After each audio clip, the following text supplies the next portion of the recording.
12, going into our third year. Again, it just seems like yesterday that we were joining the Big 12. But going into year 3, I think never been as more excited about going into a season as we are right now. I think our players in our locker room understand what the Big 12 is all about. They understand how challenging it is. They understand what the venues are like. They understand what the teams are like, personnel is like, coaching is like, style of play is like. I obviously tried my hardest to be able to relay that to not only the players but the coaches and the administration and the fan base. And until we get through it for a couple of years, I knew it was going to be challenging. So with that said, I think our guys are ready to go. They're up for the challenge. We play one of the toughest, if not the toughest, schedule in the country. Haven't really had to mention to our guys what the challenges are ahead of us because they know and they're working hard and they're getting themselves ready for the challenges that exist here in 2014. So with that, we'll take some questions. Okay, we'll take questions from Coach. Got questions on the right side, Coach, about halfway back.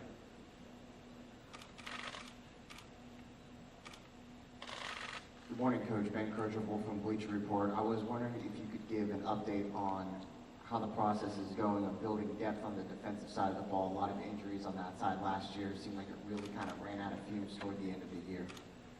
Yeah, Ben, it did, and we need to be prepared for that to happen again this year. I can't use that as an excuse on why we didn't win a couple of those close games at the end of the year. One of the challenges that we knew going into Big 12 play several years ago is you better have depth, and you better have depth that can compete at a high level. Probably the biggest difference in the conference that we used to be in and the conference that we're in now is that needs to happen if you want to win for several reasons. One, when guys get injured, and they will, you need guys to step in and perform at a high level. The style of ball that exists in the Big 12, although it is a very exciting style of play, you're going to end up taking more snaps. So when guys get tired, you better be able to replace those guys with guys that can go in and perform at a very high level. I think we're at that point right now. Have 55 guys on our team that have played Big 12 football. So that just means that there's guys that have played, that are experienced, and they should be continuing to get better each and every year.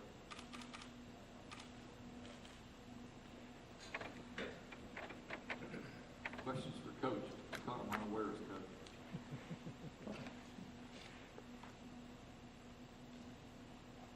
We got a question towards the rear on the aisle.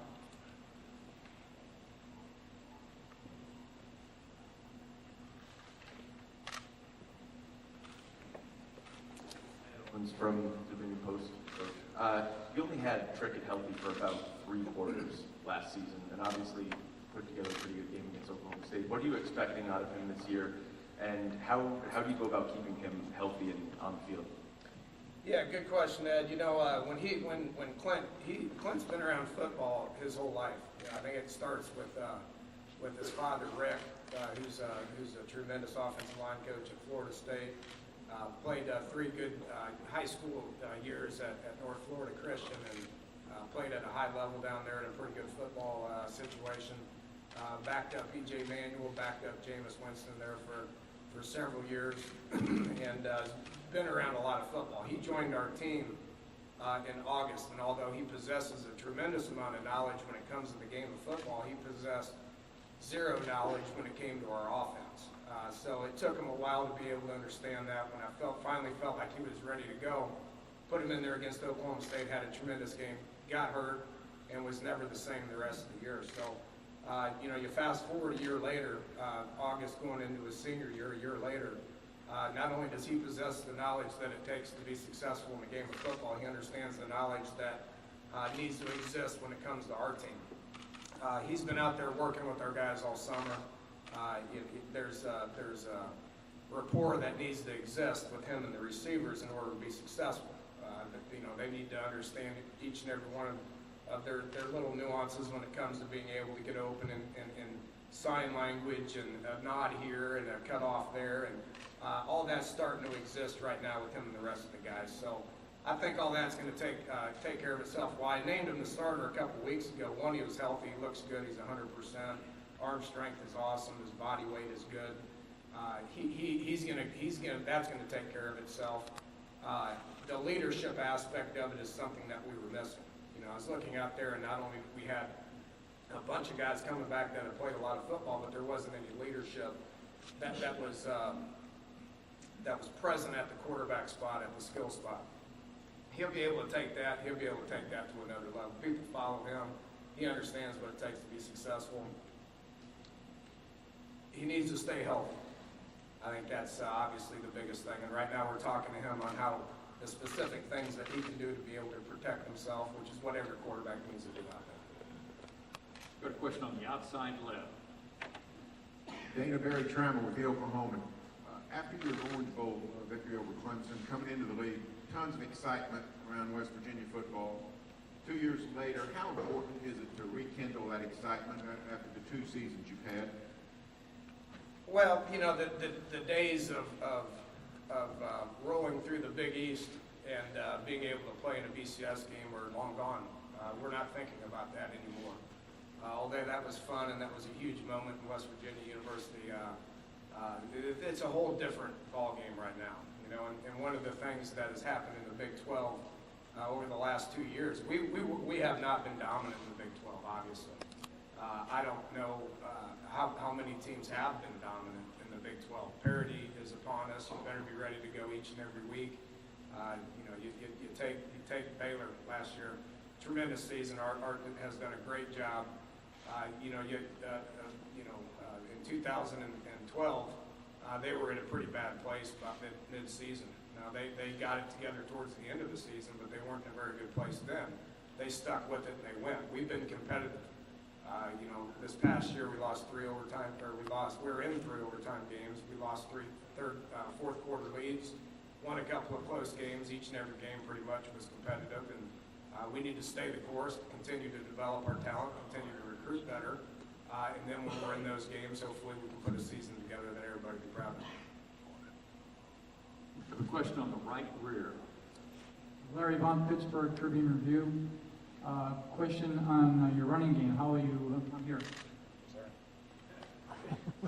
It's not as easy to The other see up side. here as you might think.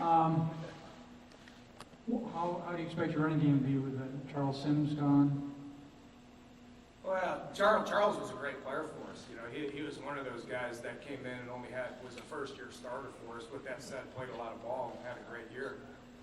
You know, I think we've recruited well at that position. Dreamus Smith is kind of the guy that's in the forefront right now.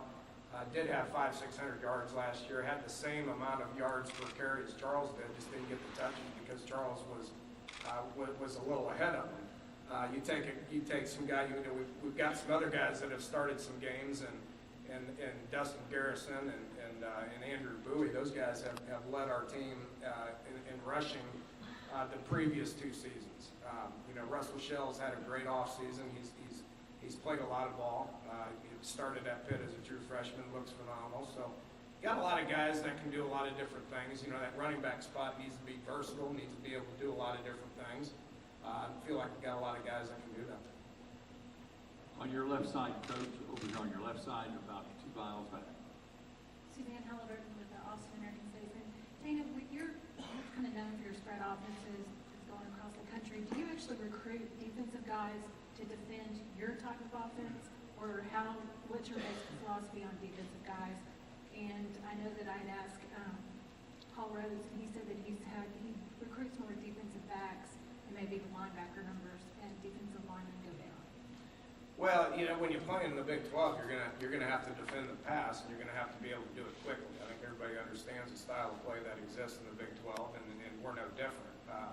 When it comes to recruiting defensive personnel, I mean, we try to recruit as much defensive personnel as you can. You better have some big guys up front that can stop the run. You better have linebackers that can fill gaps and stop the run. In addition to that, you better be able to drop in coverage and be able to cover people. The secondary is probably the most important position on the defense in today's day and time.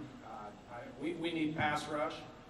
With that said, we need guys to be able to cover. I feel like, you know, Darryl Worley's here is one of the better cover guys that I've seen, and he's only going into his 2nd year on our team. Carl Joseph's a guy that's extremely motivated and playing at a high level. we're trying to recruit the best kids that you possibly can and get those guys to understand what they're up against and be able to improve their skill set each and every year. You're on the right side, coach in the middle. Bryce Cherry, Waco Trib. Coach, in your two Big 12 matchups with Baylor, I think there's been about 250 points scored. The similarities with your offense and their offense, do you think that leads to those kind of shootouts? And do you expect another high-scoring game in Morgantown? Well, I hopefully we can, I think Art would agree with me on this, and that they did improve defensively last year, but you better be able to improve defensively and stop some people if you want to win some games. That doesn't mean you need to hold people at 14 points. Baylor had a good defense last year, but still gave up some points. I think we're in the 40s against them. But, you know, the two games, I was not in a good place 2 years ago when everybody was excited about our 70-63 victory against Baylor. I mean, obviously, I was not in a very good place because of where we're at defensively. We played, I think, 8 or 10 freshmen in that game. You're not going to be able to be successful defensively. You're not going to be able to win games when you're playing that many freshmen. It goes back to the depth comment I had a little bit ago. You know, you better be able to plug people in there when guys go down or get tired and be able to perform at a high level if you want to be able to win games in the Big 12. You know, Art's done a great job. You know, I give him a tremendous amount of credit. I give, you know, his entire coaching staff and team credit for hanging in there. You know, they've had some good players over the years, but they hadn't got to a championship level until last year. And they accomplished that, and, you know, they're the ones that everybody's going to be gunning for now. They understand that. But our game against them is, you know, is going to be exciting, just like each and every one of the other Big 12 games are going to be as well. Further questions? That was West Virginia Mountaineer head coach Dana Holgorsen talking about his Mountaineers. Last year's Mountaineers played hard, played tough, but there were some games that they lost in the fourth quarter. So defense is important for him to have some success in 2014. More from the Big 12 Media Day from Dallas, Texas, here on the Donniesport Football Show. Keep it right here on the Donniesport 17 Network.